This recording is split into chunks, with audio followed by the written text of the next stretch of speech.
ஒருத்தியம்மா கோலமயில் ராணி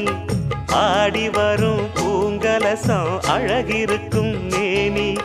தேர் நடந்து தெருவில் வரும் ஊர்வலமா ஊருலகில் அவளை போல பேர் வருமா நல்ல பளிங்கு போல சிரிக்கும் மனச பறிக்கும் பவள விரிப்பு விளங்கிடாத இனிப்பு விவரம் புரிஞ்சிடாத துடிப்பு சந்திர ஜோதி வந்தது போல சுந்தர தேவி ஜொலிப்பு கலைவாணியோ ராணியோ அவள்தான் யாரோ சிலை மே